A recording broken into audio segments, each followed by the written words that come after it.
Hello, ladies and gentlemen, and welcome to the UKEL Student Proving Ground. My name is Samuel, initialized Hapgood. I am joined by Callum Melvinizel Isles, and it is our pleasure to be bringing you the third place decider between Resolve and Demise. I survived my run-in with an angry lap press last time out, and I get to be joined by one of the hottest new-colour casts on the scene. Melvin, good to have you, buddy. How are you feeling, man? I'm looking pretty forward to this. The university scene is something that I hold near and dear to my heart, and seeing some of these players move up and onwards and really try and show their places, it's just a feels good, man, pretty much, when you look at how some players like Porp and whatnot, Absolutely. how Sam J, these are just names that you've seen for years on years, and now getting them to see in this, I would say, relatively professionalized environment Huge. that you could quite argue to be probably for some of these players, is the highest level of tourney they've played in. And while this is the third, fourth place match, the main point of this event is to show your stuff, so it's another option to do that. Absolutely. Winning is one thing, doing your games in style is quite another, and that's kind of what a lot of these whole series and tournament has been about. A lot of these teams really have come together with moments to spare. Not everyone's had the same amount of practice, and that leads to some interesting situations, but the point is you still come up and try as hard as you can. And speaking of, let's start with Resolve. Melvin, they've had a bit of a rough time in the tournament thus far, winless, but it's not been without at least some sparks of hope. Porp and Otter, the jungle mid duo, have definitely shown some strong moments. We've seen these guys get leads in the early games, but it just hasn't been clicking in the mid game. And one of the main things that we're kind of theorizing this could be a potential symptom of is just when you lift players such as Porp, who have been part of designated teams for so long, it can take a little while for you to build up that level of synergy and actually start to have a synchronized view on the game. One of the things we're looking at was their drafts seem to be sensible on an individual basis. The matchups can make sense. You can understand why they do things, but as for an almost cohesive team composition, that's somewhere that Demise has been much more favoured. Yeah, I completely agree. And on the other side, Demise honestly came into this tournament incredibly confident. I know Nightmare, my brother, was having a word with Sam J. This is a guy who's saying, look, I don't think we'll necessarily drop a game this tournament. Obviously, that didn't work out in their semi-finals match. But, you know, we've seen this team definitely have some very obvious strengths. And I think it's fair to say probably come into this third place side of the favourites. And they have a lot more to work with, but again, they did drop in that last semi, so it's not like they're without their own flaws themselves. It is important to note that pretty much every game they have dropped, as they are 2-1 from our initial little group stage round robin, and then they went 0-2 against London. All of those losses have been to London, which means that, in theory, they should still be completely fine against Resolve. Shame we don't get to see their matchup with Barrage as well, to see if maybe this could have posed as the second best team in our little tournament here. But alas, as is the nature of the bracket, you now need to prove yourself and say, hey, no, we're going to stake our claim and say, it was particularly just London we couldn't play against. We are still a very competent team with good win conditions. We understand what we're doing, but like we're alluding to, they are not without fault. Indeed. But let's turn our back over to Resolve, because, again, I want to stress, it's not like this team hasn't shown strengths themselves. The early sort of pressure these guys managed to get seems to have been really good, particularly, as we said, from when they can get their mid and jungle going. Porp and Otter, definitely two of the stronger players in this tournament. But we've been having this conversation. We were kind of going through a lot of the VODs before we came on air, doing our prep work, and as you kind of do, coming into a series like this. And we were looking over and saying, second, third Drake for this team just seems to be a real pain point for the Resolve student roster here. One of the reasons that could potentially be is the vision setup control, as it requires you to have a lot of a cohesive vision of when you're coming into it and deciding, okay, well, we need clear frontliners who could go in and enable our support to put down some wards. As we kick off into Champ Select, now it's time to see if Resolve can really get something together and actually lock in a comp that they feel comfortable on, but also works outside of the lane phase.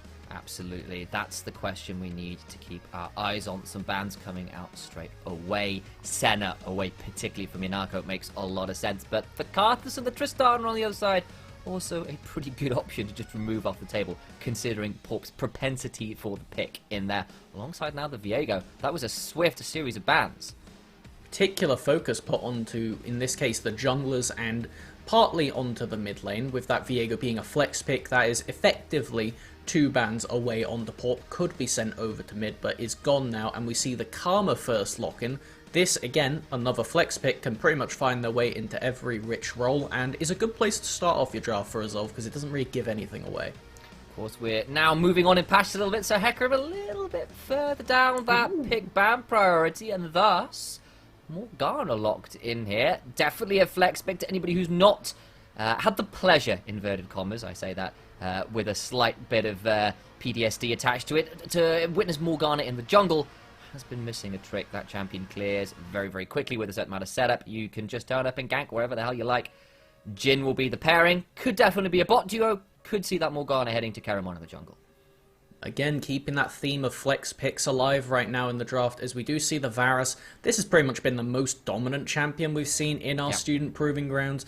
Proved to just be a menace in the bot lane. We're talking about flexibility between the on-hit build and just the pure lethality, both of which are able to tussle with pretty much everything. And seeing Delay and Hycelot on this presumed Varus Karma duo should give them a fair bit of priority, even if that is Lamborghini on their signature champion. Absolutely. Porp, though, goes back to comfort. It's the Nidalee locked in. You mentioned him when we were talking about it beforehand, that this is something that Porp goes to when the pressure's on. He likes to go to it, but it hasn't always worked out for him. It is a pick that they have got probably the most games on out of anything, so they do have the proficiency.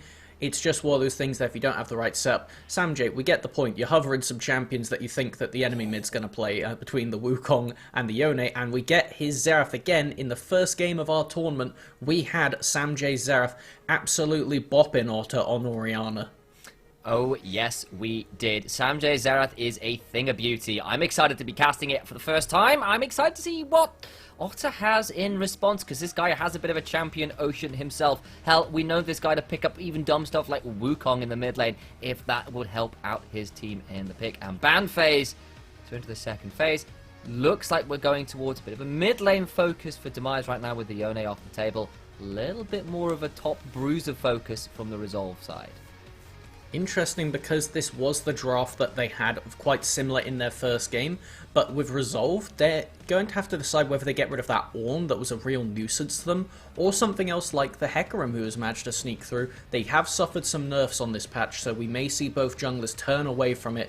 It didn't prove too fruitful for Keramon versus London yesterday, so looking like that's dropped quite heavily in priority. The Morgana, again, still a flex pick, so they don't have to give away any information if they just lock in a top laner here, but that would be leaving a blind pick for Shmi, and then we'll have to see what Hampot can take in return.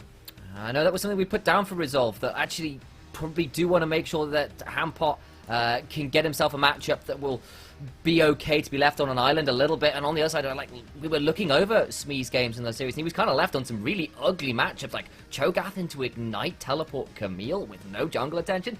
That ain't fun either, so both these teams hopefully picking up some learnings from their semis to try and help out their top lanes a little bit, at least if they are looking to maybe isolate that matchup somewhat.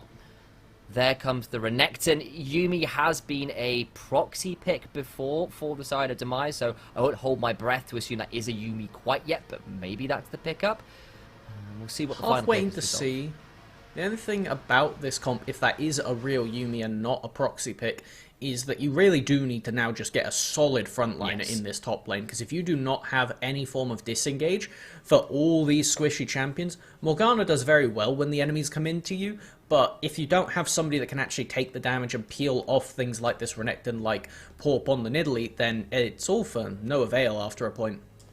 Absolutely. In Resolve right now, they've got the Nidalee Renekton combo, which is point and click into spear and somebody dies. You've got all the CC in the bot lane between the Thresh and the Chains of Corruption. Nidalee comes in, somebody dies. You see the pick options here, and especially if there's no front line to back it up, it could be a bit problematic. And that suggests to me that we have indeed got a proxy pick there. It's Zac, apparently, is what it should be. And Yuumi is real. So Zac is the front line in the jungle. Yuumi is real. Confirmed. No. That is, I think that is a Zac top lane. When we were doing our little scouting earlier, I noticed Morgana two jungle, top lane Ignite teleport Zac lane. That was something that I looked at and thought, that's probably not going to make its way forward, but I'm damn glad that we did see it. How did... Oh, okay, well, there you have it, ladies and gents. Demise have run with the Zac top lane, Morgana jungle, Yuumi down in the support. There's your front line, I suppose. Okay, and one of the things we were looking at is we wanted to see priority for Lamborghini and Yanako, because these have been the best players in the bot lane, with some debate, but pretty frankly, they have had the better end of delay and high slot in their previous game, and we'll have to see now on, I'm going to say, a pretty abstract lane, because you can see the synergy. Yuumi can speed up Jhin, you can get kind of pseudo bullet hell action going on here, but frankly, it doesn't offer any peel if the enemy team does manage to get on top of you. And for Jhin, they're not exactly able to save themselves in that scenario either. Yeah, you're really waiting on 6 from Yuumi to have that final chapter available, and maybe that will do what you need to, but that's kind of your option at that point, and you'd probably rather have that on the Zac as he's diving in, if I'm all honest. Of course, maybe you'll have the Morgana in the team fights to keep you a bit more alive, but could get a bit tricky, even if I sort of see some synergies, as you said, Prowling Projectile and Deadly Flourish, slow into the root. There are options there, but we already mentioned all the CC, particularly once level 6 comes through, and if Nidalee turns up, Jhin could be in a lot of trouble. Something that's instantly just becoming evident from how this draft has evolved is the fact that Demise do not really have a good way to play side lane, unless you're sending both Jhin and Yuumi, at which point you're leaving Xerath Morgana alone mid lane, which can get a bit dangerous after a point, because you can only Black Shield one person, and if Varus is there, then we all know that could go pretty wrong very fast. So just looking at how this is, Resolve could potentially opt for just going with these relatively strong lanes. Yuumi doesn't do very much in this one, and it can get very scary if they ever detach and High Slot goes for an aggressive flash. So they have the lane power across Resolve's team comp, but then the question is just, do they actually execute 1-3-1 in any reasonable manner, or are they just going to run at the enemies and hope that the Karma speed is enough? Absolutely. At least this time, having said that, they have the option to play the 1-3-1. I mean, the team fight's not awful. They've got pick at least, so there's some option, especially with some speed ups, but it's not fantastic. But I suppose what I wanted to get into is more that actually we asked for Resolve to set themselves up a little bit better with a bit more of a distinct team comp in terms of how your team is supposed to work together as a 5 rather than as just individual members, particularly when it comes to some of those mid-game dragon fights. Do you think they've managed to do it? At least things like the Nidalee has set up in lanes, which is always a good start as far as drafts go, but will they be able to transition it through to that mid-game, which has been such an Achilles heel?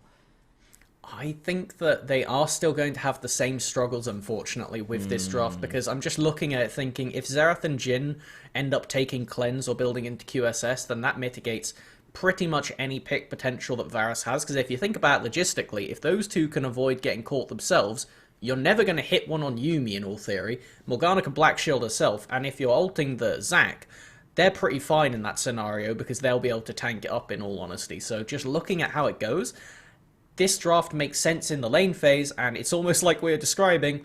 After that, it gets troublesome, because what do you do to force onto Xerath and Jhin? I don't see the easy way to go about it. I frankly am struggling to see a hard way they go about actually getting onto this backline. I suppose potentially if Smee, especially into this Renekton Nidalee combo, ends up being eviscerated under tower a few times and doesn't become a frontline, then maybe he does become a pickable option.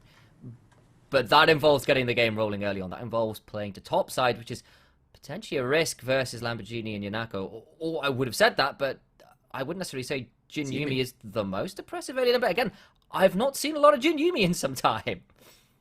It is really just for the main speed factor of Jhin is one of those champions kind of like a worse Ezreal with regards to just how safe they can be, but the fact they can be postured so far back, it makes good advantage of the Yuumi speed, but it does mean they have to get very close if they actually want to make value out of Yuumi's Prowling Projectile or the ultimate. Neither of those abilities really do much offensively unless Jhin is stepping up, and when you're stepping up into a Varus Thresh, this bot lane has the tools to just be able to punish you if you walk remotely far forward. Varus even coming with packed in Grievous Wounds to mitigate some of the Yuumi's healing.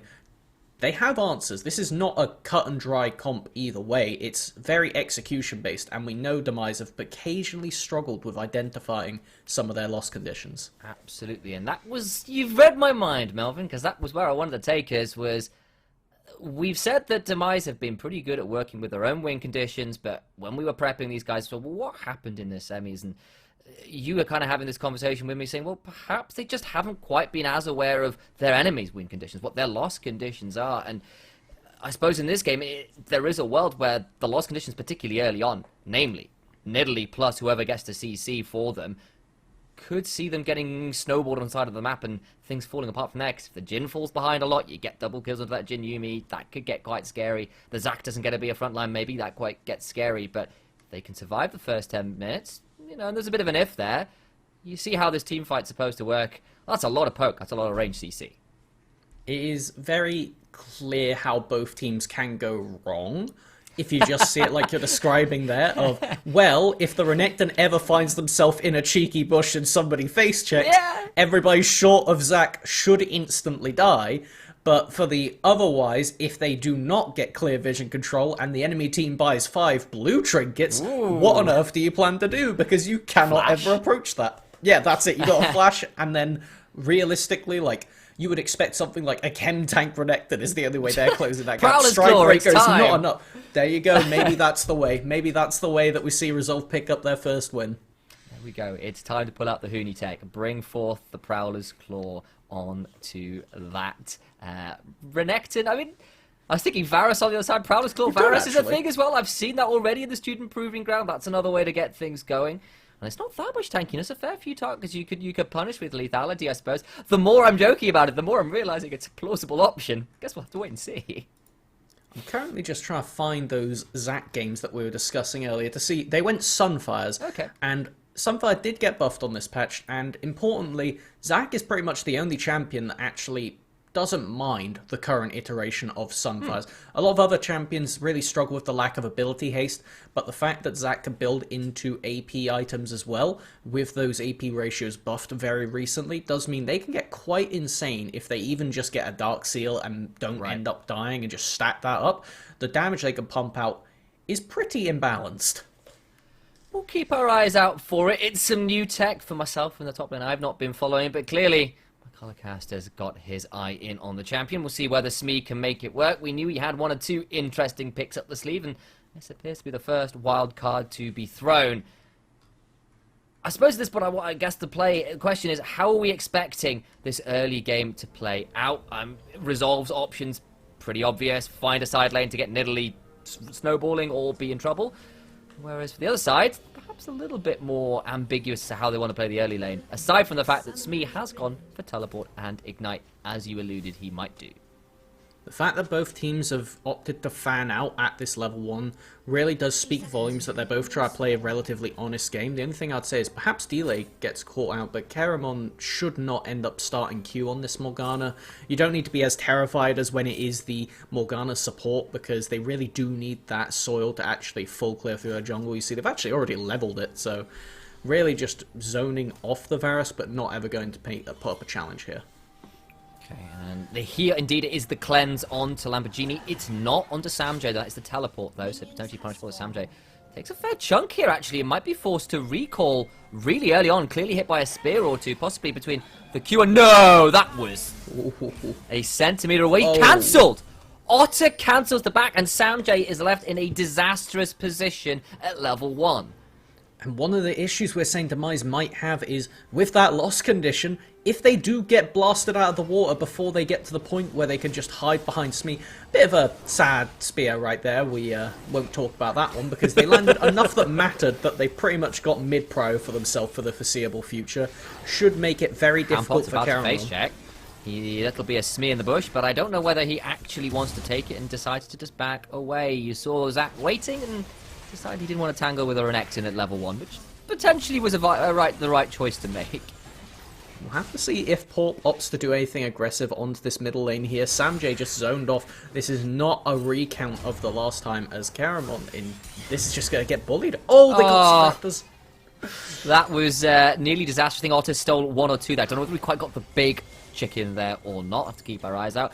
But it does mean that actually it's only part of a Raptor camp. No red buff steal from Morgana, who is going to have to go back to her own jungle and feel a little bit sad about missing those camps early on.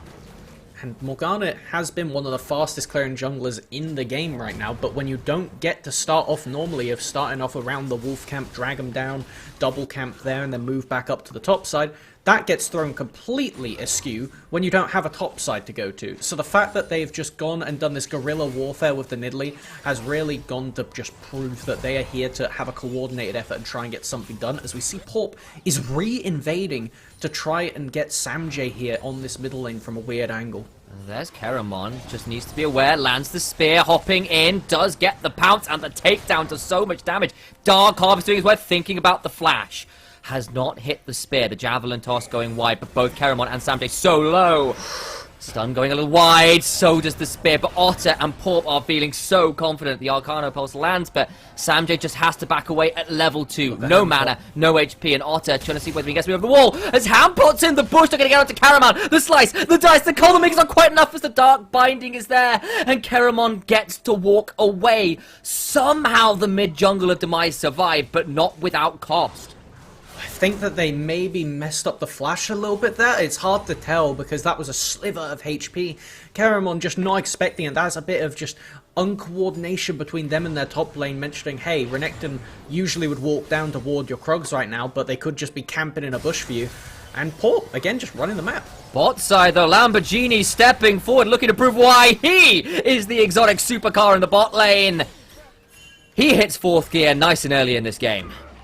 I have absolutely no idea how they managed that. Same up here, Snee using that Conqueror. There's the Ignite, and this Zac about to take down a Renekton in the 1v1. Stretching strikes land. Surely that will be enough. You have to imagine the heal from the Kolomik is pretty decent. Ruthless Predator comes through, and Hampot desperately trying to get out slices through the minions. And I think he's escaped. How many 2 HP escapes have we seen? It's not even 5 minutes into the game, Melvizzle. The elastic slingshot cooldown is so massive in this early game, and I'd love to get a click onto Zac to see what ability they're maxing, because they are likely going to have to take the W. There we go, 3 points in it if they want to be able to scrap. But you could see the damage they could do when they have got these points. The max health shredding through Hampot in this lane. Absolutely absurd. Hampot does get to come back to lane and will clear this wave out. No CS really lost, and we're left with an advantage to Demise off the kill in the bot side, but everywhere else it looked really good for Resolve at moments, but Keramon and Samjay have survived thus far, even if Otter is really pressuring in this mid lane, and it's left us with about a 600 gold advantage to Demise, but Keramon just wandering into mid lane, forcing Otter away for now, giving Samjay a little bit of breathing room. I like this. The walkthrough just pressures the Karma out of the lane and allows them to freely walk over to their Raptors. And I think that these minions will not be able to crash on this wave, which is why Highsalot is around here. With their Varus walking back to lane, they're just adding that extra layer of security. It's not exactly like Yuumi is a roaming champion in these moments, but at least it helps them get that added just aggression where this team is looking coordinated for one of the first times. It's looking good. They're hopping over the wall. It's a 3-man gank, and the spear goes wide, but Keramon has nothing to say. The black shield is there, and Hampot brings down the witch in the jungle. Very nicely executed, roaming up there, and by the looks of it, Delay coming back to lane with the no reset from Lamborghini and Yanako yet means that these two will have to back off and cannot punish this roam. Just a little bit too shoved. That's what lane pressure buys you. It's what we asked from Resolve to get aggressive early on, and they're doing exactly that. The tethers are doing so much work. Samjay just dies in the 1v1. What? Pulls off the shield, presses W. Samjay has no way out. He needs to flash to break that route, and he was done, and that's exactly what happens. I mean, that's the risk. If you go for the flash there and still end up dying, it is pretty much doomed for you, because now Karma can just run at you, tether, and every time it's a free Nidalee spear. So accepting death, their mistake right there, has now put just the slightest bit of a gold advantage into Resolve's favour, but it is beyond negligible. I really like this Highsalot just escorting Porp up, and they're hoping to bully this Morgana before they tag over to 6 and can actually fight back. This is what they need to see. At least Morg is keeping up relatively well in farm right now, but the more these camps get stolen away, the more this continues to happen, the bigger this advantage potentially gets. Morgana now has Yanako on top of them, though. Morg Yuumi sounds like a pretty terrifying combo, to be fair, with Shoal Shackles as well. That could be a fun one to watch later on to this game. But that will require the mid lane not to collapse, this jungle not to fall so far behind. This is scary. Nako's in danger here as well. Can't face check the Nidalee. Surely the Prowling projectile is there, but she's got nothing to say about this. No flash. And I don't think she can W quite yet. Look for the hook. It lands over the wall. Flayed back. And Porp gets himself a kill onto the cat that was roaming through the jungle all by their lonesome. Truly a matter of cat diff right here. You could see it right there. There's a reason that Yuumi does not roam, because while it helps add that extra security to the jungle, you cannot walk back to lane. Lamborghini would have had to roam all the way up to literally pick them up on the way for that to have been safe. So, punished for the fact that they are put behind elsewhere and forced to make these, not necessarily desperate, what the hell was that? And the top side, Smee gets himself the solo kill. Ignite comes down and Hampop, clearly not experienced with this one. It got closer last time. This time round, no way out. And Smee brings another one back onto the board. The Gold, about 500 difference. Not a lot to write home about. At least this top side is something for Demise to work with. Bramble Vest tech coming up big, apparently. Are they planning to kill him on the way back to lane? I love this, as the Zac can just jump in if they spot Porp on the way. They still have about enough range. It looks like this is going to go wrong now for Demise. Oh, Karamon cancels the recall. Karamon doesn't know Porp's here. Porp doesn't know Karamon is here. And we're going to have a 2v2. There's the Soul Shackles. Porp fails the hop over the wall. Has to flash. But now Karamon's in danger. Takes the Blast Cone as well. And Karamon is in no man's land. Has nowhere to go. In comes Smee. But I think it's just Elastic Slingshot in to make a horrible, horrible job of that. He goes into Bloblets. Made Porp and Hampop kiss briefly.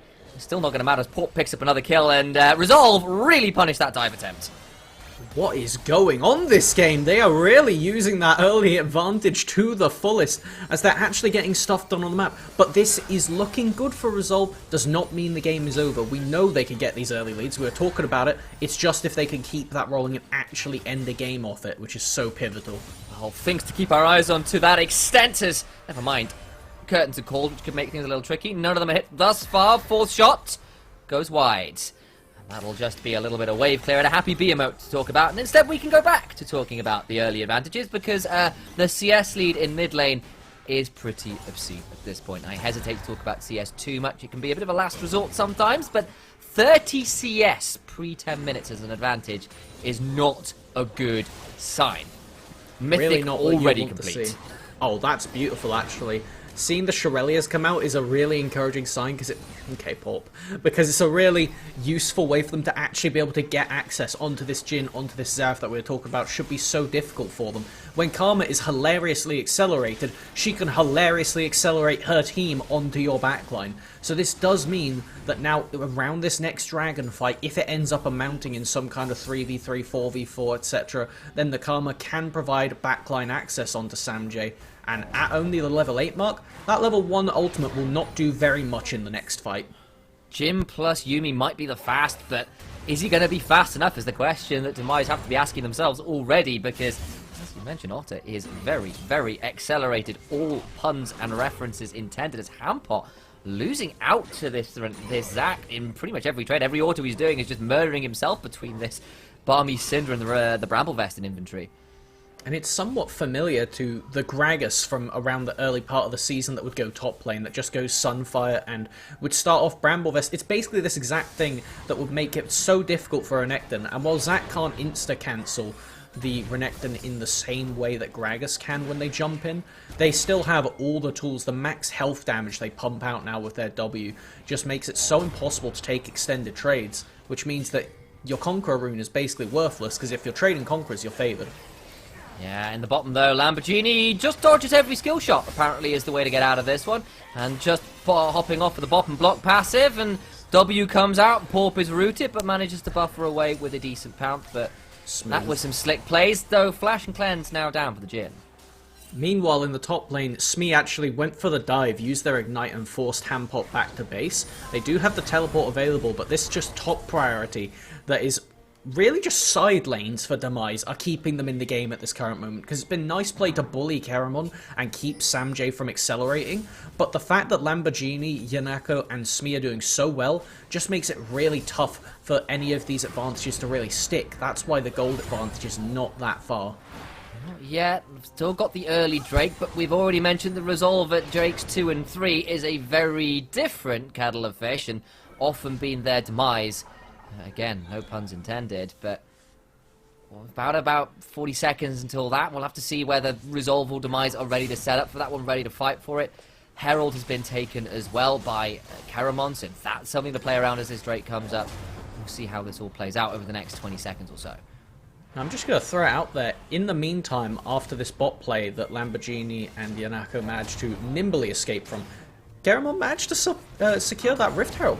Yeah. I mean, they do actually have some way to accelerate themselves back into the game. If they do mess up a play in the near future setting up around this dragon, this can turn into plenty of tower plates collected onto this Jhin, presumably. I don't think they would really want to give it to Samjay, because right now they're a bit too far behind for it to matter in the immediate future, but with the Scuttle Crab control, it is now Resolve's responsibility to walk in, and this is where they start to struggle.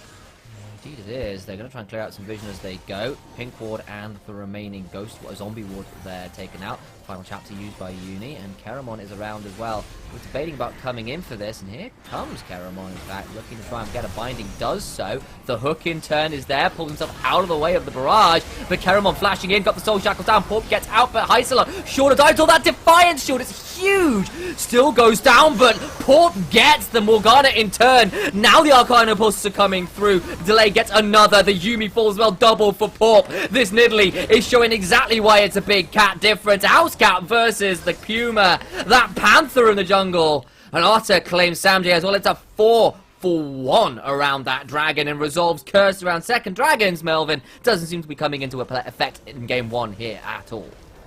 Big, significant advantage for them. Not only going to pick up that gold, not only going to deny a tower play with that Rift Herald, but also going to get this dragon. Does mean that now it looks like it's going to be a Cloud Rift, which, you know, is not going to be the most significant, except for when you consider you just want to run at that backline. Getting lower ultimate CD is going to be very important, because if you could get more of these mantra shields from Karma, that provides more opportunities where you can chase down the enemy, force them to use summoners, force them to use things like the Gale Force, and then do it again in less than 20 seconds time. Absolutely. 4-0-4. Jungler not found. Porp on this Nidalee, absolutely running over this game right now. It is a bit of a diff in the jungle. It seems to be off just good play from Resolve, looking to empower this jungler to make Caramon's life exceptionally difficult. This is what you can do with mid-prio and a roaming support, it turns out. And it's also just understanding of the fact that why Morgana is so powerful, because they can full clear regularly, extremely efficiently, and the fact they haven't been allowed to do that for pretty much any part of this game has minimized any advantage that they would have got from it. I think Samjay wisely has to back away here. Porp was in the Raptor bush there. Caramon loses a couple of small probes as well. Might look to get a binding, but does go wide, as does the Javelin toss. And in the bot side, though, Lamborghini looking to find something with the assistance of this Yumi. The heal comes through, but it ain't gonna matter. The final Blossom bursts from the corpse of Varus, who got a little bit caught out on that bot side, but instead Porp will look to trade up into this top side, jumping onto this Zac. Dark Harvest proc coming through. In goes Renekton. There come the Bloblets. Gonna find one final Culvermeek to get that kill. Porp picks it up, in fact, and it'll be a trade of kills across the map on either side. May have took 15 minutes, but there's a reason that Renekton and Nidalee work so well together. The dual damages, such high base at these early levels still, means that no matter what, that ended up being just a sheer kill, even through the Zac passive under turret. This diving duo proving pretty formidable, despite not actually seeing much of each other for most of the game. Indeed. Porp is back up this top side. High slot, unsurprisingly, they're backing up as Lamborghini walks up the tower and might be regretting this a little bit. Backs cancelled by Porp, but Rampart just pulling away from the wave a little bit. Maybe, just maybe, a Lamborghini oversteps here. Flash is available, but nice little trap Yanako, placement. no! Not like this. The cat can't do it like this. There's the flame, there's the death sentence. There's no way to come out of there. And Porp dominating again as Lamborghini is now left alone in this top side. The support put into the dirt one more time. And this is the thing about having the Yumi, is it is a support that physically cannot face check, as you see there. That was disgusting. I am sorry, ladies and gentlemen, you had to witness that. That was inappropriate for all forms of broadcast, and Morgana got mutilated live on air there. That was brutal. The half bar from a single spear, and the best part is that's not even with the Night Harvester item. So they do that again on every spear. That's so silly. Can close the gap. It Yeah. works to the team's plan. It's recognition. The only item that doesn't really play to that is the Duskblade, and you know what? Varus with Duskblade was still not going to really complain, because going invisible against a skill shot based team, pretty useful when it comes up. Indeed, it is 6-0-4 now for Porp, who is monstrously ahead. Still about 30 CS in the mid lane for Karma, who has indeed gone for the Staff of Flowing Waters with the Shirelias. I know you were mentioning that might be the new tech with Moonstone being replaced. Smee, though, just hanging around over this wall, looking to maybe punish Porp, and Otter coming in. There comes the ult from the Xerath. The Ride of the Arcane is channeled. The Ignite is there. Flash from Porp gets him out alive. But that got damn close. Very barely, but the problem being it's 1 minute and 10 seconds before the dragon, so even if that had resulted in best case scenario 2 kills, that still isn't going to secure the objective. Alright. Okay, Lamborghini just steps up and murders this Varus, who clearly cannot afford to be anywhere near this duo. 2 in a row for this top line, or this bot side duo, I apologise. And 40 seconds left. Let's do a little bit of a count up. Take a look at the map right now. It's barely going on to a 2k gold lead and upwards as this... Jesus, this is... It's been a while since I've seen this spam. Yeah. It's, I'm feeling old all of a sudden. As we take a look at the rest of the map right now, there is not vision set up around this dragon. It is a cloud, so people don't really seem to value it too much at the moment. It's more so just going to be a thing of Resolve will pick it up because of the lack of just investment. We saw that double kill or double members onto the kill to take down D-Lane. The top side means that you don't have your Yuumi down here, you don't have the vision control, and suddenly you're playing against an Italy and the traps are everywhere. Smee buffers the elastic slingshot well enough to get out of danger. Of course, no flash on those. That could have been risky, but it's fine for now. Into the jungle goes Porp and crew, though, to punish an attempt from Demise coming in. They've got no front line. It's the jungler who's caught. Has to flash away as a vast amount of damage ends up on Samjay. Prowling projectiles begin to fly, though, as the soul flares from Otter over the wall, making things very tricky. Isolot and Otter trying to be the gatekeepers. Smee flayed out of his elastic slingshot, but the damage is there, looking for steal, but no, Porp secures the third Drake of the game, but the fight continues. In route goes down onto Keramon. He's dead. Halbot gets that one. The Arcano Barrage is there as well, and Samjay trying to flash out, does manage to escape there with the cleanse. There's 2 dead. Smee and Keramon down. Resolve claim themselves up a third Drake of the game. They are up 3,000 gold. Melvinizol, it's looking more and more likely that we might see Resolve here with their first win in the Student Proving Grounds. We are moving into unfamiliar territory right now. That went pretty decisively in Resolve's favour, and it was all on the back of the vision control and the fact that they went aggressive onto Smee. Forcing them to jump out means that they know we can jump on whoever comes in to get vision, because that jump from Zac will not be available in the immediate future.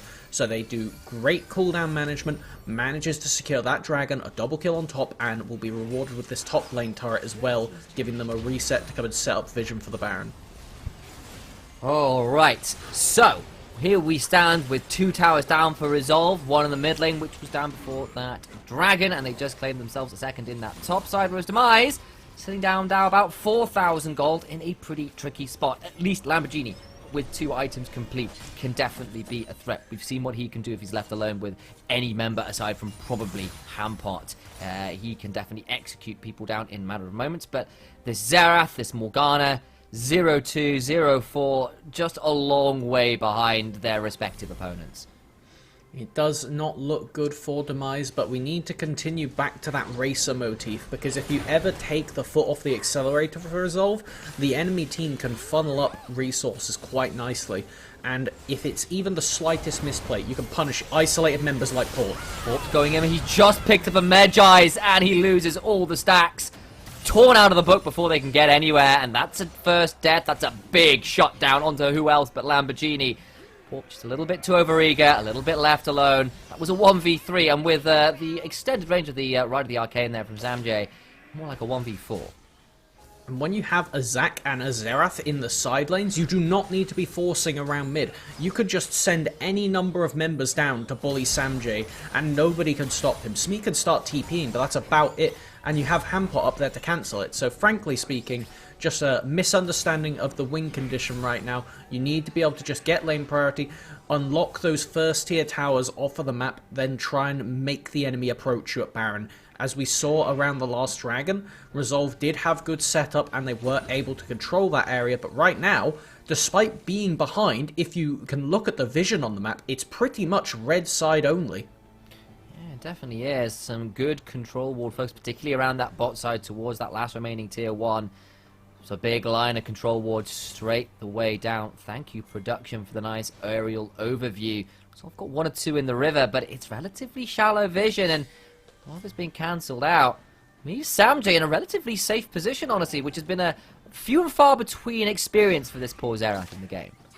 Does feel strange when the Xerath is at their safest at tier 1 bot tower. It doesn't sound natural when you think of it like that. Something really wrong there. Yeah, fundamentally a bit strange, but it's so hard to approach this Jhin Yuumi duo at this point, because when you have all the traps around and the ability to just get shallow vision, you don't have the tools. We have to keep harping onto this because it's the biggest problem with Resolve's comp. They don't have a Malphite, they don't have something like this. Yes, they do a hell of a lot of damage if they find somebody, but if they do not find somebody overextending, you don't hurt them. Yep, that is definitely the problem. And, you know, that last kill onto Pop, it was a big shutdown onto Lamborghini, who is definitely a threat, as we've just been mentioning, and it cost him the Medjais as well. So that's just a big swing in power in a lot of ways. And yes, the gold is still in Resolve's favor. Yes, there's still a Cloud Soul point, which will absolutely help with them managing to get onto these people and keeping the accelerator pedal pushed down, give them an extra gear to go to. But the longer this game goes, the more terrifying this Jhin becomes, the more dangerous this all gets, because Xerath, now with the voice staff, is it 2 items, does relatively meaningful damage, especially if it's paired up with other people, but wanting to work up the Drake with that kind of chunky, but we don't want to see it. Okay, so it looks like Demise will commit to this fight. They have the Zac here. They're just going to aggressively jump in, and if anybody steps out of position, it enables them to just retake control of the river. We see the bot lane for Resolve approaching now on their way, but the mid priority will go in Demise's favour, allowing Zac to just kind of goon forward with Yuumi on their back. Javelin toss going wide for now. Otter is in mid lane, and importantly, Delay not here quite yet, a little behind schedule.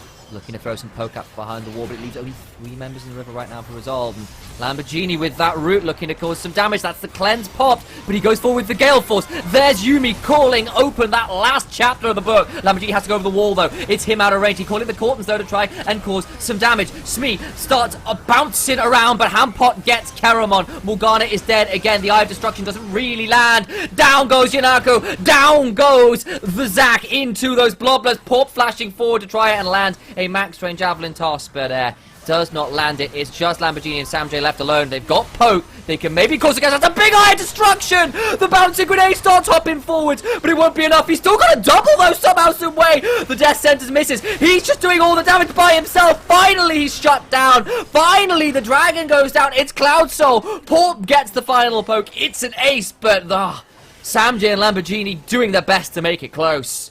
Delay barely saving that there. That looked like a 2v5 pentakill material. If they did not get popped by the Varus, there was no way Nidalee would have been able to turn and finish that fight. So once again, Resolve managed to win a dragon fight, secure themselves this soul that will enable the Renekton, enable the Varus, enable the whole team to be able to chase further, because when you use those ultimates, you get that little speed boost, and funnily enough, the theme of this game has been running fast, and if it lets you run fast into the Xerath and Jhin, we saw what happened there. Oh yes, we did. Muramana complete. Last Whisper in. It was enough for Delay to get that massively important kill. But still, you see that there is still hope for Demise. If Lamborghini can stay alive and start getting this long-range shutdowns, those executes with the 4th bullets, then things get scary, especially if he has his dancing feet on. He's got an Infinity Edge that they did not have in that last fight, and we saw how much damage they were dealing, so considering the fact they neither had the Yuumi, who confers bonus attack damage while they're attached to you, and they did not have this Infinity Edge, we are going to see people start to die to 2 auto kind of range to Lamborghini if they try and take this Baron and do not do their due diligence. Possibly wise here for Pop to pick up that Banshee's Veil to try and offer a little bit more safety when looking for the poke, especially with how much long-range damage there could be. A Samjay now in danger. The rocket belt popped. The W, the Defiant, that renewal comes through. One last spear, and the only thing being renewed is the death timer for Samjay. He's dead for the 4th time this game, 0-4-4. It's been a difficult game for the mid laner of Demise, and that might spell the start of Baron for Resolve. They do have this Zac to face check in, but they have the one-way ticket only. They will not be able to escape if they jump in. You have Keramon here, but no flash for the Morgana. This is going to need to be a slow approach.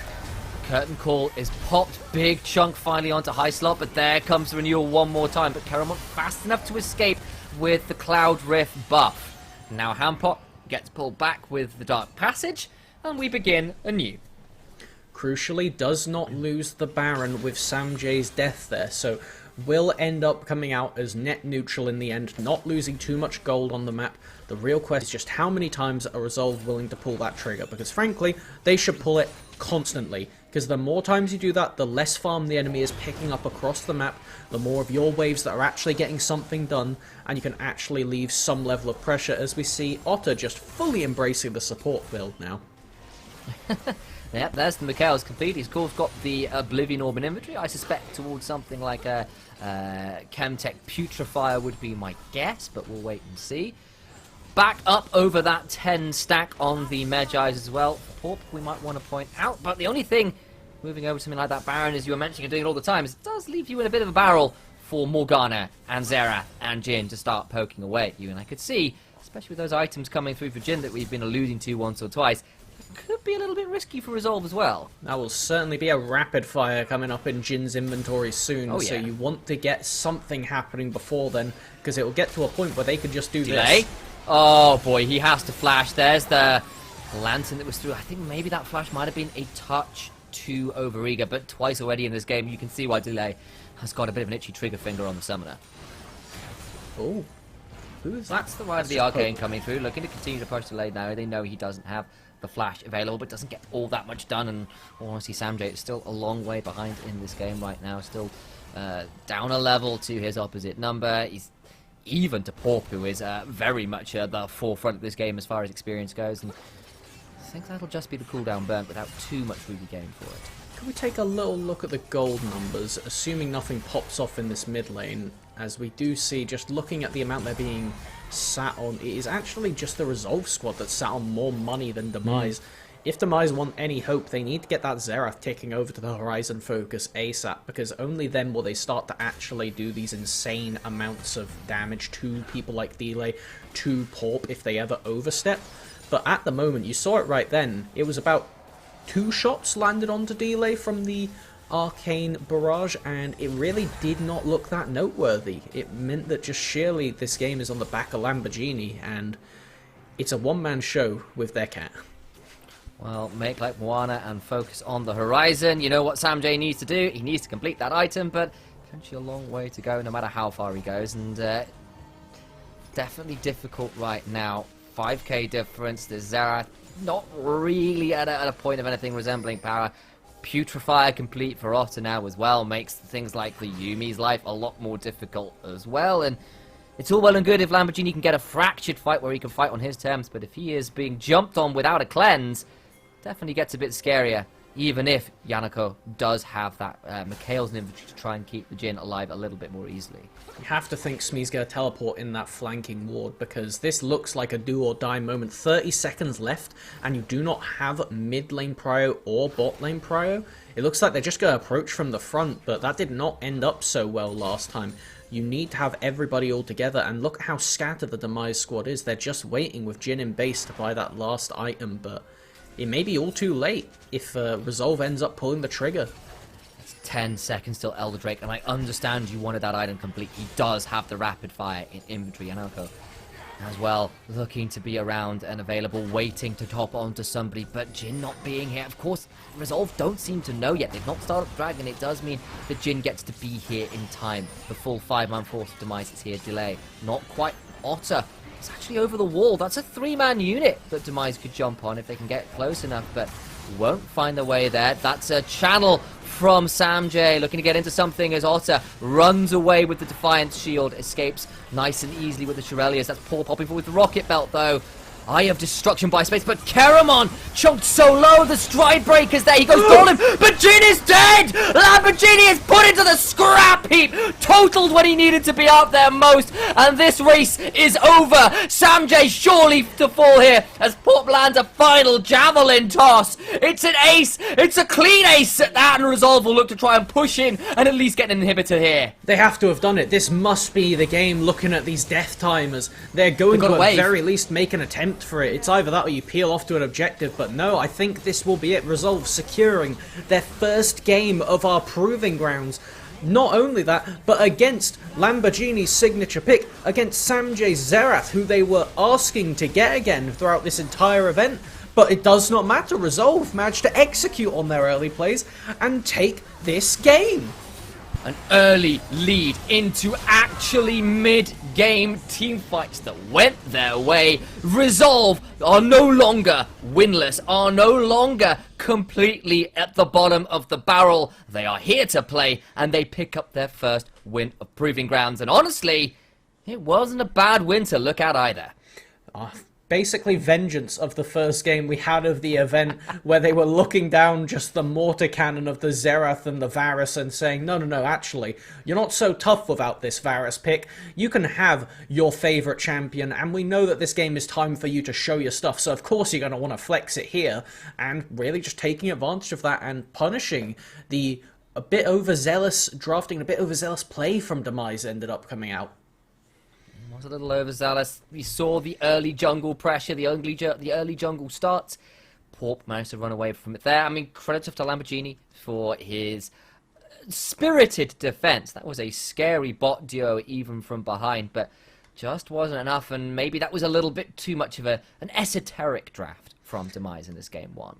There were a couple parts that just didn't fit together all as much, like the Morgana flex is really cool in general, but when you don't have the lanes to almost support it in the first few moments, Yuumi isn't exactly going to be the number one person for getting pressure. They can't rotate to you to help you that quickly, and while Zac proved to actually end up winning their 1v1s, it didn't matter just because of how well Porp was playing, how well they were directing the map, and actually it looked like they finally got that synergy down with Otter to spread across the rest of the map and explode this game from level 1.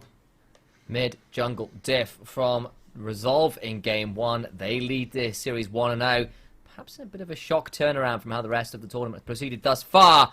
But when we come back, we'll have game two. We'll see whether Demise can recover or whether Resolve can finish up this series too in a very short order. Stick around, we'll be back very soon.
Oh, hi everybody.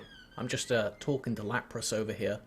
We're discussing some analysis after that first Resolve Demise game, and oh, okay. I mean, I think the fans are going to love the idea. Get him, Rowlet! Vengeance is mine! I survived another attack on my life by the great and evil Lapras. I survived, and I'm back to cast the second game. Melvin, tell me you didn't let Lapras into your heart like that. Tell me you weren't... He bought his way there with good analysis, alright? They were talking about how some of the fundamentals need to be reworked. The comp was really nice. The fact they got Cloud Soul was important. Come on, man. Like, he that Lapras was evil, man. Like, and you do me like this, but almost as bad as Resolve managed to do in that last game to Demise. Demise over on the blue side this time around. Shenanigans from myself and Melvin aside. Here you have a little trophy to be presenting to people at the end of... Lamera, you're supposed to be off this cast. Stay away. They'll be bringing you the actual finals later on, as opposed to our third, fourth place finals that are definitely not scuffed in any manner, shape, or form. No, none of that. All right, let's refocus here a second, Melvin. We got a couple bands to keep an eye on as my brother decided to interrupt there a little. Carthus, Seraphine, the bands by Demise over on the blue side. Senna away from particularly Yanako, and of course Kane off the table as well. We are freed from our silliness and skits and are left wondering what this final ban will be here from Resolve.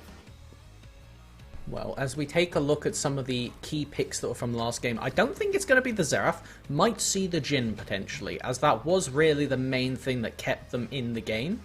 As there we go, that one does end up making its way to the ban bench, but with Varus and Jhin both off the table, does leave me questioning what ADC will get picked up on. A flex one is a good place to start. Yes, it is. Tristana has been bouncing around pretty much every... And hell, I've been casting top lane Tristana games every now and then, so you can end that in a few different places if you're feeling confident enough. The response, though, from Resolve is still up in the air. Hovering a Fiddlestick should be highly entertaining. It would be an aggressive first-round pick.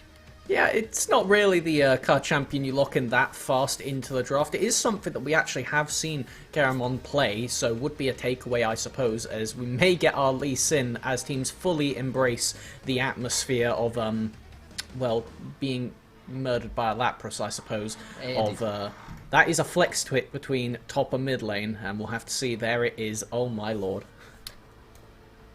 Lee Sin, to anybody who has not been paying attention to solo queue, is currently being played a lot in solo lanes. It turns out, particularly around mid lane. Perks has been streaming a lot of it, if everybody's been paying attention there, and that's what's terrifying us, because Porp can certainly play it as well. And that leaves Demise in a bit of an unenviable position of working out where both of these picks could go. Karma and Lee Sin, very flexible, as already seen and stated.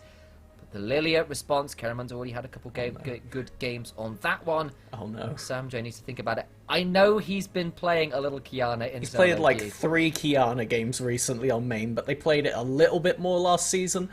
They're hovering it. It's a very good pick in general right now if you can play it, but Lee Sin does not nice things to that champion. So, you know, I'm really glad they swap it over to the Ornn. And something we should have mentioned is that Lee Sin obviously still can go jungle. We could see some shenanigans come up here, but if that Viego is locked in, that leaves triple flex picks on the Resolve side. Just none that you would ever really look at and go, oh, that makes sense for flexible champions. I have yet to cast a Viego game, and I have been waiting for so long. I really want to see it locked in, but instead, it's looking like Hampot is going to lock in, not a Camille, and I am baited once more. It's going to be the Jinx down towards that bot lane for Dealer. A good choice. A good choice. A very powerful meta champion right now. Jinx, arguably the strongest ADC about. Her just infinite scaling ability as she gets on later into the game will win a team fight in give or take 3 auto attacks. And when you have a Karma supporting it and a Lee Sin to disengage for you, it's actually starting to look like somewhat of a coherent comp coming out right now, considering the Lee Sin build of Common is usually the Gore Drinker Bruiser build that relies very much on being quite tanky. As I believe we just saw a missed ban come out from Resolve right there, as yeah. That might have been a missed ban indeed. Not what you want to see, especially having just come off a victory. A little bit of miscommunication perhaps in the pick ban phase here, and does leave things a little more open.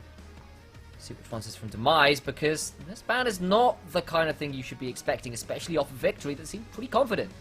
And hilariously, the fact that you have Lee Sin and Karma makes it so annoying to actually ban, because that could be Karma bot lane to help with the Jinx, but you have to get rid of Thresh then, just in case it's not. Or it could end up being Lee Sin or Karma in the mid lane. But then you look at it and go, well, we have the Tristana and the Lilia, so are there any champions that we particularly want to take off the table? We do get outranged by some of these control mages, but their theory being that, okay, it's fine, we could just jump onto them. Orianna is still on the table, and if that were to be Lee Sin top or jungle, it does work quite well, but we do see that Camille that was being hovered, limiting this to be presumably Lee Sin mid in that case. Looking most likely leaving that jungle last pick available for the continued flexibility. Still a world where I suppose where Karma goes mid and its support last pick. The flexes are all available here. Confirmation from production as well. That is a missed ban from Resolve. It's not a graphical error. It's not a spectator bug. Just a missed ban. So we'll see whether that ends up punishing Resolve in this pick and ban phase as the Lucian locked in here. Still flexible with this Tristana. Both could kind of go in either lane, I suppose, even if over the last few splits, Lucian has generally been the preferred mid laner, or been over, say, Tristana, who has seen a little bit more versatility. We have seen Lamborghini, though.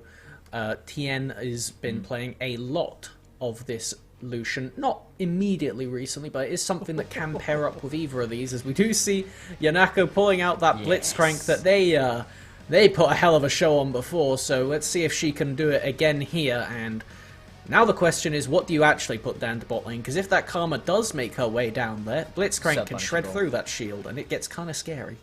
It does indeed, and you know, a lot of ways to get out of that. Someone gets pulled in, you're in a lot of trouble. Akali the last lock puts Akali mid? Yeah. Be Akali mid, probably Lee Sin jungle and Camille top, one assumes, unless there's some real shenanigans happening here. We're back to Season 7 with Camille Trinity Force first jungle. I mean, it's a shocking occasion when the most obvious answer of Lee Sin just going in the jungle role was actually what happened the whole time. I'm a little disappointed. Yeah, it's a really fun pick to watch, but generally speaking, this will potentially mean that it might be more of a full AD kind of burst build in that case, as you really go for the bruiser build because in a solo lane you get that high economy, where you can actually start to stack up these items like the Sterex, like the Spirit Visage, these kind of things that make you that annoying side lane force. Whereas in the jungle, you're not really going to get as high economy on Lee Sin because they do not have the clearing speed that Lilia offers on the other side of the map. No, absolutely. Lilia on particularly those multi-target camps, well, absolutely eviscerates them. We all know what that E stand, well, what that W stands for. Watch out, EEP. It's an acronym for eviscerates enemy poultry. They all disappear in seconds flat between the Q and the W. While we have got ourselves a bit of an interesting draft. Resolve, a little bit spicier this time. A lot of playmaking from pretty much every position. All of these champions, aside from probably Karma, can pop off in fairly spectacular fashion with all the outplay buttons available. On the other side, bit more standard perhaps, but even so, it's double AD carry and a Blitzcrank. It's a lot of damage floating on both sides of these rifts. And for this game's win conditions with just regards to how both teams want to approach it, you very clearly have Yanako. She can just get any hook onto pretty much any single member of the enemy team, and despite having the Camille and the Akali, these are not really that safe when they are taken away from their security. If Camille doesn't get an opportunity to ult, which she very well may not get the chance if it's combined with an Ornn knock-up or even the Buster shot to continue on the burst, means that that is a very clear condition that the enemies need to be worried about of Resolve, whereas on their side, it's more so looking around of, well, this is as 1-3-1 as it comes, you were alluding to it, but I feel like we're looking at Rookie and the Shy with these kind of champions coming back out in the meta again, and it's something that you really do need to be scared of.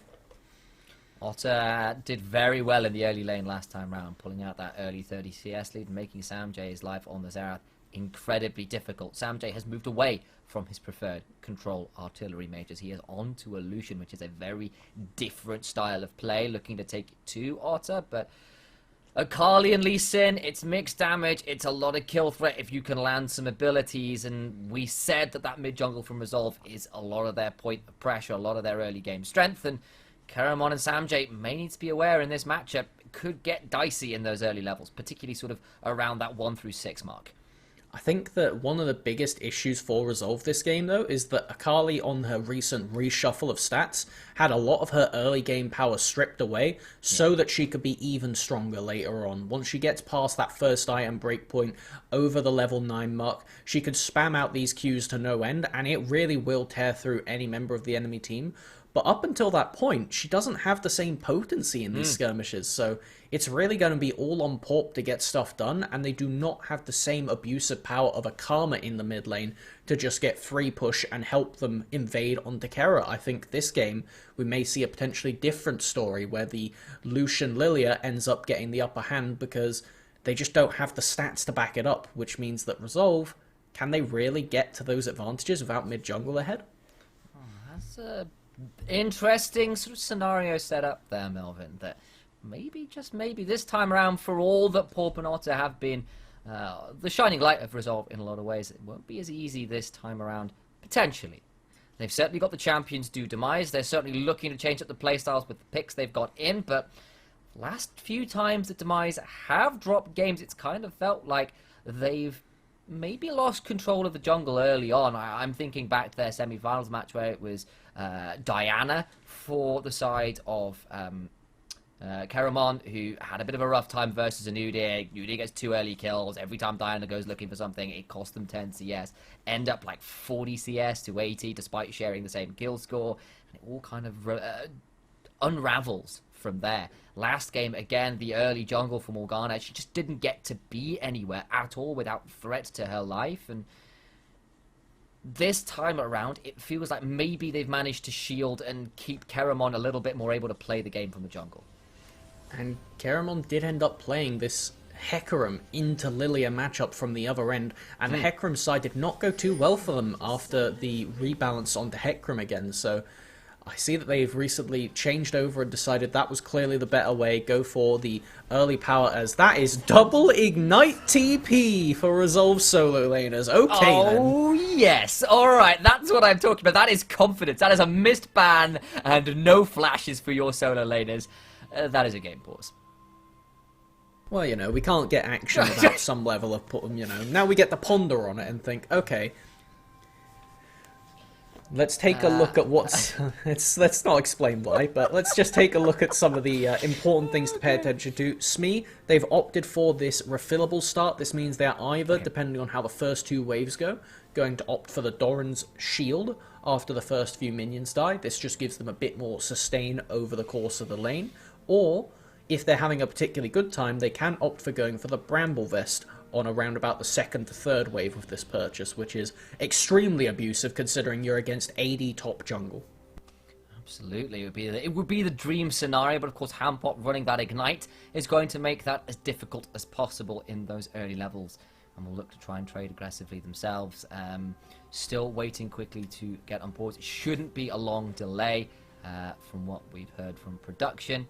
We should be into game relatively shortly. And how are we expecting this early game to go? I know you said, well, kind of expecting Lucian probably to have priority, especially with Akali having lost some stats. You know, it's range versus melee matchup anyway, and Lucian can be a bit of a priority machine. What do you expect Demise to be able to do with that, and how do you think the rest of the map looks? If you are a Demise fan looking at this game, you hope it to be almost the inverse of how last game looked, where Samj is able to just continuously push Otter in because of the high energy cost on that 5-point strike to try and wave clear, and then they can use that with Keramon to team up and invade into the enemy jungle. Then on the bot side, you have Yanako and Lamborghini, and these two can just pretty much any time you see Delay or Hycelot step remotely out of position. They were killing on Jin Yumi last game, so the fact they have aggressive champions now must be a terrifying prospect. Playmaking for Yanako and Lamborghini, that sounds like a match made in heaven or hell, depending on your flavour of fandom. Demise fans are rubbing their hands together in glee, and Resolve fans are wringing them slightly, because Delay definitely had a rough time whenever he was left by himself, because Lamborghini and Yanako were just so willing to jump on the poor Varus last game. And the fact that we take a look at these supports, now it is Yanako. She will be the one that can actually get the roams off and have a bit more effectiveness than High Slot. They're going to have to work a lot harder on this Karma to get stuff done when they leave lane. But frankly, we're not even at that point. It's mainly just about looking to see if they survive the level 2 for Resolve's bottom lane. Alright, so Yanako lands a level 1 hook. That's a great start into the rocket jump. The rainbow hop there because of that beautiful skin in tow. Exhaust and ignite pop, though. Only gets the heal out of Delay. Maybe not the best trade they could have hoped for there. And Delay actually opting for this summoner choice just to try and mitigate these early plays in some way, shape or form is a lower cooldown, as we see Otter just getting completely bullied off of this lane. That's what Samjay needs to be doing. They cannot allow Otter to exist in this lane, because if they get to, just farm up and get to Riftmaker, these kind of item spikes, they are absurd. Oh, Smee had to be so afraid there because the ignite was not popped from Hampot. I think, honestly, a single more auto would probably have been worth the ignite trade at that point. Very good patience right there means that they don't even lose their aggressive summoner in exchange for the flash. And you can see it, Smee has not even had enough gold right now to craft that Doran shield, meaning that they are going to have to go for it soon if they wish to stay under this turret, because it is so worth if Hambot and Pop die to kill Smee here, because all those minions are just going to end up getting lost unless they TP back instantly. This is disaster for Smee. Lilia is not here. The hookshot lands. The ignite is there. First blood to Porp. And Hampot survives the dive as well. The minions are going to get lost, likely to tower. And there's the teleport back. It had to be burned early. There's the Jaw and Shields finally completed. Some restricted land, but Porp just styling a little bit there. Throws a W out afterwards. He's not going anywhere near that. Very well played from the top side of Resolve, recognizing the fact that if this Camille does not get to snowball ahead, it can look pretty dire. And right now, the fact they have lost out a little bit of priority on the bottom lane, having to go for both recalls in attempt to stay alive, it hasn't really affected the jungle in any way. Carrot, they've managed to just full clear down to their bottom lane and secure a crab, so they're really just doing fine. They're going to be able to look for a reset and then come back onto the top side of the map and try and help Smee at least survive the Camille walking back in. Absolutely, there's a little bit more dashing around as Lee Sin looking to try and find something of a lane gank there. But you won't find too much to work with as Samjay just being around here, trying to give Otter a chance to back at a decent preferential point, because otherwise he's never going to get wave pressure. And just throwing out those piercing lights, and down comes a bowling ball. Won't find the strike, and gutter balls that one. Very nicely played from Porp. Just escorting their minion wave under the tower, like you say, is so important for these kind of champions that lack that early game pressure. If Otter had had to recall and TP back in, there is no assurity for them that Kara could not have just been lurking on the side and suddenly they TP in to die and the lane is all but over at that point. Now we do see both junglers on the top side, with, it looks like Dila and High Slot are taking their second reset at 4 minutes. Exactly, yeah. There's been a lot of aggression going on. Hampot goes in, but takes a bit of a nasty trade in turn. There's the charge. Doesn't really get the knock-up, though, and Smee now potentially in a difficult position, especially if the wave leaves him alone. It's going to land into tower, but Porp is here. This will be the gank. W forward for the flash into the cripple for the slows. Coming back out with the hookshot. Gets it before he can time it out with the bellows breath, and Hampot gets that kill, and Ornn dies for the second time this game. Top laners will know this feeling. If that wave does not crash for Smee, their lane is suddenly over. It's exactly what we were talking about for Otter, but they did not have the jungle support to push it in, so they end up just having to straight up die, because if they do not get that tower to crash, then they're just going to be sat there with Hampot freezing the wave on them, with Porp always being in the area, and right now you can actually see that just because of how many ganks they've got off, Porp is level 5 with half of the CS at Takara. Yep, basically that, but that's what Porp has decided. It's like, look, I'm here to get my lanes ahead. I have my own personal well-being and growth is really less important than that, and that has been something we've not seen in the jungle, particularly with catch-up XP being so Gone. Nerfed, so yeah, gone. They're non-existent, exactly. That making trades like this is just such more of an opportunity cost, and failed ganks hurt so much more. Porp, though, thus far hasn't really had a failed gank, and he's not fallen miles behind quite yet. Still not a level 6 though, and Karamon likely to be hitting level 6 earlier on because, of course, it's the fun. In fact, I wonder whether he hits it off the Scuttle Crab even. And maybe they can start to play around it a little bit more, can Demise. Gold is in the favour of Resolve, but it's not as much as you might think despite the 2 kill advantage, partly because of that CS advantage in the jungle. I really like this play onto mid. They're going to just look for a dive and put Otter out of the game. Otto is still here, but he's in so much trouble. There's the Cullen. He needs to hop his way forwards. There is the attempt at the perfect execution, but this time, Karamon will not go wide with the Swirl Seed, lands that down and sends Otter into the deep and dangerous Streep of Death. And the Ignite not able to secure them that kill, meaning that they're just going to be sat alone in this lane hoping for help, because without Porp there, we can see how these lanes end up going. It is only really just frankly their top lane that has any chance of solo winning lane without this jungler intervention. And while it does enable them to have a bit more scaling in the bottom side, this Jinx Karma will offer a lot for Resolve in the later game. It means that you are really just riding the line of danger if you are this Resolve team. This is just true limit testing on server right now, seeing if they can keep themselves alive. And so far bot lane, no deaths to their name, the CS has recovered, and they're at a summoner advantage, so it's actually paying off. Thus far, and of course that Jinx, we set the exhaust was potentially a smart choice. Thus far appears to have been so. Feels pretty happy right now. The roam mid did at least help get a kill, and now down comes Porp to try and punish Samjay, who did burn the flash in the last engage. That's Shuriken flip forward into the kick back with the ward hop. Samjay's about to fall. Otter gets that kill, and you said, well, maybe they don't get a lot without Porp turning up, but every time the jungler turns up, he gets something done. 3 for 3 on the ganks. And while that was a very clean performance, we ended up seeing, well, not seeing Hysolot die on the side there. Presumably that was just Yanako. She landed a nice hook, and you know what, there's nothing you can really do. We're talking about how hopeless it is when these two pull you. Lamborghini presumably got the buster shot to really just put insult to injury as Porp finally getting to take some camps, and they are the enemies, meaning that it is double duty for the net XP gain for Resolve. Indeed it is. Double duty complete. Porp feeling pretty happy about how that's back going there. And actually isn't all that far behind CSI. If you can take this Raptor camp as well, I think he'll be close enough to even. In fact, he's going to hang around in this bush and think about training. Remember, Karamon, though, does have the lilting lullaby. Doesn't pop it, but does have to flash. I think that's a matter of lack of communication, because they did not have the Dragon Strike kick on Porp right there, but clearly they just did not coordinate when that had been used or didn't realize that the cooldown wasn't up. And that is Porp getting even more gains for basically no effort right there.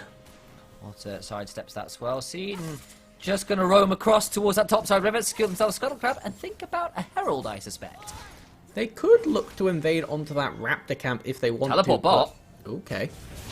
Here we go. Smee's down here. Delay is going to throw down those flame jumpers, but the Call of the Forge God is still popped. There's no flash. God. There is a hook, though. In comes the rocket jump. And executed is the Karma for a second time in as many minutes. Bot lane for Demise is on the roll. And we've mentioned it before, but Lamborghini and Yanako are hardly slouches when it comes to carrying games. I love it. You actually managed to give Karamon this top lane farm. They have the red smite in tow, so Hampot is really dissuaded from diving. They will not have the damage if they go for it. Would be very greedy, and as we see here, while they do manage to pick up one play on the Camille, Ornn is not punished for that play. The only potential punish could be right now. No, not like this. There's the Sonic Wave into the resonating strike. He hops forward with the ward, but he's traded back on pretty heavily. There's the culling, and Porp is in danger, but he flashes for the kick into the resonating strike. Gets it! Porp gets out as well! Damn, that was slick. Oh no, but the Yanako is, she's there. Wait, he's gonna have a safeguard out! Woo! Not again! Okay, Mr. Smooth Criminal on the Rift. Porp right now actually getting very hyphy. They are feeling themselves this game. And we're getting reminiscent to their Nidalee performance right now, running this Rift, and only, like you were alluding to, 7 CS behind, actually opting for the Stride Breaker to just add that chase down potential onto this backline of the Lucian and the Tristana, who are not remotely as long range as we were talking about in the previous game. Is it Wednesday yet? Because that was a thriller. Smooth Criminal. Porp hits by, struck by, hits every ability and gets his way out with the safeguard at the end of it all. Slick, slick stuff. Okay, so let's take it back down to 0 for a few moments here. Rift Herald is available. Port, they are not an objective, man. They are a ganker this game. But the only thing is, if you end up losing another dragon, this is going to get a little bit scary after a point. So they really do need Hampot and Otter snowballed in the next few minutes. Otherwise, it's going to get rough. And to do that, it looks like they're 3-manning topside. That they are, but here comes Lily. But I don't know if she can actually walk in. And there's the ward hop forward. Keramon being chased down. Stridebreaker to get further in. Hopping forward with the resonating strike. Yes, the lilting lullaby is popping, but there's Otter! Just executes him. The perfect execution does exactly what it says on the tin. Now Smee is in trouble. But there's the safeguard over the wall. And out get that mid-jungle duo. The jungler is dead again. And Porp and Otter can head over to this Rift Herald and look to explode a tower somewhere. But Yanako, she's rotated over here. They can potentially punish if Porf goes for this on their own. Has not been called out by the bottom lane, so nobody is any the wiser on the Resolve squad. There's Yanako now, and Otter just going to keep moving away as fast as they can. Start accelerating, but can't quite get close enough. Shroud gets popped for a little additional move speed, and Otter stays alive. Okay, so moving back into this bottom lane now. It will be a 4-person effort, but no TP available for Smee, so that Ornhorn is really the main way they can catch out this Jinx Karma.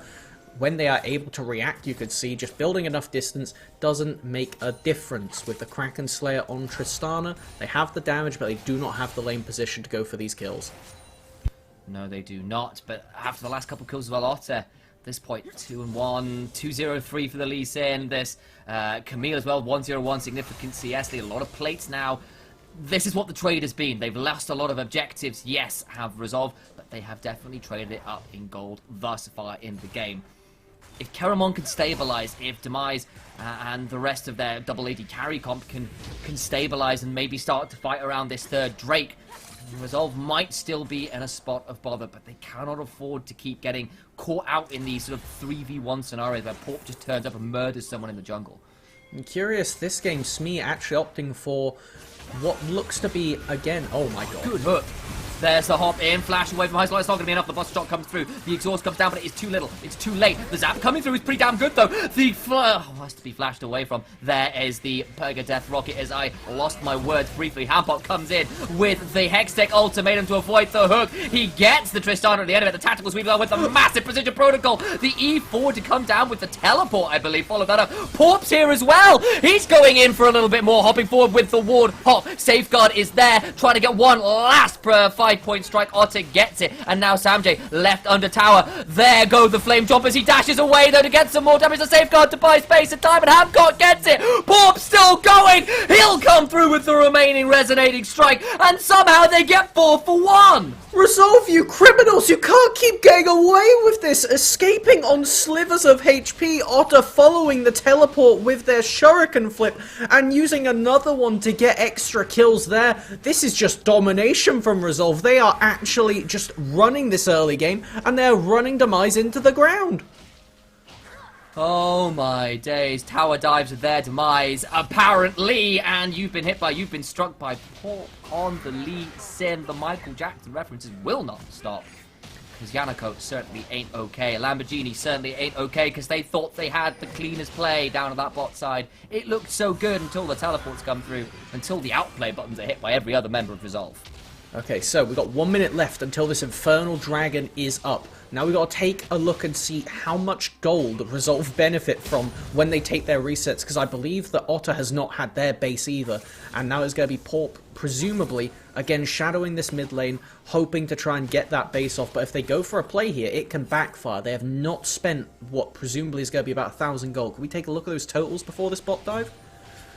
Yeah, okay. 1,200 in inventory for Otter, 1,300 for Lee Sin. They haven't had a chance to go back. It's 30 seconds until this Drake, and I don't think they are going to have the opportunity to reset at this point, especially if they want to avoid being left at soul point. Very dangerous. That's exactly it. Keramon is around. Yanako and Lamborghini just getting the shove in bot as High Slot, I think, got hit by a swell seed over the wall there. Hampot is in mid. Otter is behind everybody. Needs to be a little bit afraid. In goes Hampot. He's going to get onto Samjay. He's in the Hextech ultimatum. There's Otter as well. The Lucian is dead, but the knockup is huge. Hampot gets shut down. It's a 1 for 1 for now. Porp has to flash away. But I think you take that. That's Mid for top, maybe it could be dangerous still though as Lamborghini starts hopping forwards, looking to get some more damage, lands the Shuriken Flip, does Otter, but without the perfect execution he can't go in, there's just not enough ultimates left, and I think that will mean soul point for Demise. TN's Tristana, this is just brutal to watch. They are so clean with their plays, knowing, hey, if I jump on you, you can't kick me, so I'm just going to basically do the equivalent of insect you if you don't run, and it will secure them soul point, and while that is a much larger gold advantage in Resolve's favour than we saw last game, it wasn't utilised for that fight, and we see that the SME itemization on this Ornn, getting the locket, actually kept Samjay alive for long enough that Hampot ended up falling there. Another shutdown collected, keeps Demise in this game, and they will be edging ever so closer towards that Infernal Soul, and at which point it's pretty much mitigated any gold lead that you have for Resolve. That's exactly it, but Samjay gets hit by a Sonic Wave. Doesn't take it this time though, does Port. Not really in a position to tower dive without a wave quite yet on these sinners. Okay, I see you, Yanako, or rather I didn't, but I see the kill pop up as Otter clearly gets pulled by a hook and regrets being in the bot side by themselves. Looks like it will be a trade across the map with the supports and co taking the bot and top tier 1 towers. Meanwhile in the mid lane, we see Delay is being left alone with this minion wave, and with Port behind them, they could have potentially gone for that, but now that they've seen the rest of the Demise squad has shown, they can actually go for this. There's the kickback, gonna keep going forward. Remember, that's double AD. I don't know how much damage they have. Not quite enough. It'll be the kick down for Port, but that will be all she wrote. Is actually Lamborghini has enough damage at this point in the game to secure a bot tier 2, as well as everything else. So Demise definitely trading up at this point, trying to narrow that gold lead as quickly as they can. So effectively this game, Samjay is just going to act as bait for the solo laners of Resolve. And that's why they've gone for this Gale Force. Not because they want to be bait, but that is what they're going to end up using it as. Because if you can invest the Camille ult, the Akali ult onto you, such that Lamborghini can actually free hit onto the backline and potentially go for more of these insect plays, that's really your best hope now as Demise. Because this Lucian's damage will not be comparable to those two solo laners for pretty much the foreseeable future. Something horribly wrong would have to happen for Resolve for this to get back in their favour, and this might be that horrible thing. There's the 1-3-1 beginning as Yanako and, of course, Keramont turned up to make that a 3-man gang. Didn't work out, and that's what Resolve can do. They can go for the 1-3-1, Camille in one way, Akali in the other, but they don't have the flashes, as we mentioned, as much as they've got the kill threat with the ignites, and they've I was going to call it a trouble bubble. That's the wrong sleep. The Lilting swell lullaby? seed. That's the one. Swell seed into the lilting lullaby was where I was trying to go with that one. Or a rocket grab lands, and they are very, very dead, and they're very, very squishy to whoever lands. As Hyslop might now be in trouble and has to flash away from said rocket grab. I think it actually would have been okay for them to just take the hook and die there, because if you look at just the map in general, Baron isn't up for 40 seconds. Karma would be on the map way before that was actually takeable.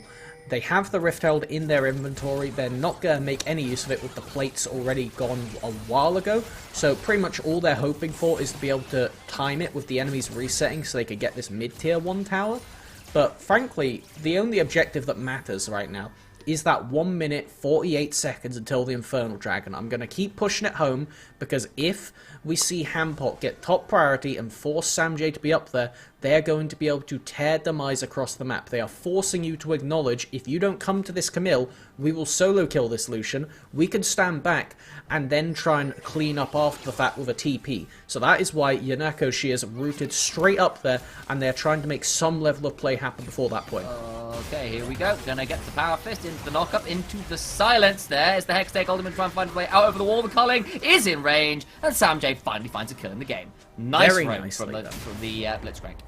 Extremely close to the wire there. We see Hampot getting over the wall and almost surviving, but the only thing that fears me slightly is that was a minute before the dragon. So they will be back on the map, and effectively speaking, that will be Yanako. She will not have this ignite available, so these picks may not be as potent if it's somebody like the Akali who could shroud immediately. Yeah, it does, but it's a feel-good moment, if nothing else. Certainly. It's a nice thing. It's a it respite. gets Samjay a little bit of gold. It makes him feel a little bit more useful in the game. He has been having a rough time of it. Port, particularly early on, was finding a lot of very clean engages. This time, though, we've got 30 seconds until the Infernal Drake, and you can hear the invites going out now. It's not pay-per-view, but if there's an MMA fight, it certainly would be the fight of the century. We've already built it as such. Melvinizel's already been building the hype. And I am ready and willing to break down the rumble. But right now, Demise feel like they have control of this river, and face-checking a Blitzcrank blind sounds pretty ugly with this team comp. They do not have the champions to do so. The Rift Herald finally thrown down, but the dragon is up. Now it is Demise deciding to actually leave their priority and stop this mid lane tower down, but I don't think they're going to win either front. There's the teleport through. The tower goes down anyway, so they don't stop the shove. They don't get to have priority around the Drake. The Flame Chompers come out to buy space, and Yanaka will try and find something over the wall. There's a flash for Karamon. He could come through.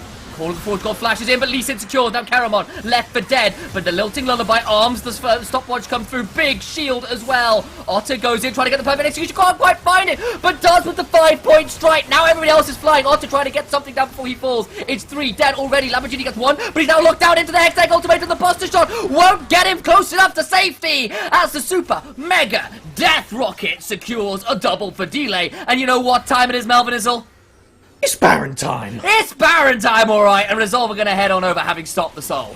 Okay, so that is denied away from Demise, and frankly that is now a terrifying prospect, because this Baron will last for basically the majority of the time until the next dragon is up, allowing Resolve to set up the map however which way they choose to try and enable them to keep denying this soul. Because if they keep stacking up this, you can take a look at their inventories. Every champion on Resolve is benefiting from these Infernal Dragons. They're all going to get some AP, they're all going to get some AD, some form of tangible bonus. Even further accentuates the gold gap between these teams now. It was looking better for Demise with each dragon they took, but the fact now that Resolve have control over the map, and you don't even have the soul to threaten, and you lost both Samjay and Keramon's flashes in there, you have to understand when Hampot and Otter, they're rocking Ignite. That is not remotely as relevant for those being down. They will be up before this Baron is gone, and we may see another play where they just split the map right now and use this Baron to its fullest. Delay does need to be a little afraid. They're running at them now. There's still a flash. Had to use it to escape the rocket grab. That was inches away. Might just have been the edge of the range, but I think possibly the safe call there was definitely too flash. The splash from Swelty does land the delay, but no Lilting Lullaby forced. Porp joins up with the bot lane duo to offer a little bit more safety, a little bit more support. Zap goes wide, but you can see Camille in the top side, Akali in the bot. And because they know where the Blitzcrank is, they feel a lot safer to step forward in those side lanes. If it's the mid lane, definitely a little bit closer to the wire for both teams. Sonic Wave does land, but just the safeguard trick one more time. Bit of a desync in the Demise squad there, using the Lilting Lullaby, but not waiting to time the hook with the select target means Porp escapes. Now without that ultimate available, there is nothing stopping Resolve walking forward as they continue to revolve the map actually. Having these two side laners, we see 1-3-1 finally getting to happen. It does not occur often in the current meta with how strong the Dragon Souls are, but when you are in this position with Resolve's comp, it is so hard to execute on. No one's here with Hampel. They know where everybody else is, and Samjay's just dead. It's a 4v5 now, teleporting in as they come up with that. Could be a death sentence. Hextech ultimate to avoid the Blitzcrank ultimate. That was goddamn sick. And Hampel is still alive, finally falls to Ginny, who's trying to stay alive. There goes Lamborghini out, but he's still going to get followed down, gets a few in the back end of it. As Smee, somehow left to be the only man living, does get somebody tower there. Isolot falling. Oh my and it's lord. Porp and Delay who are left alive, and Smee survives. And what is this? That whole trade was a complete bizarre experience, but some way, somehow, Resolve come out on top, even if it was a little bit scrappy, and they secure an inhibitor as well. And it may seem somewhat basic, but the two deathless members of Resolve do not die there. You can see Porp and Delay keeping themselves very safe. These were two members that were typically, for Delay's side, actually getting focused out very heavily, but has not fallen under the pressure of Lamborghini and Yanako. These two have been our best performing bot lane, and right now Delay and Highslot are getting the better end of them. I just love the way that you saw the Hextech ultimatum there, straight after the teleport to try and outsmart Yanako there, just about gets with it. And even so, Lamborghini surviving such a long time there. They were diving between two towers. Like, it was a risky dive, and maybe half a second more, and Lamborghini could absolutely have run over that fight.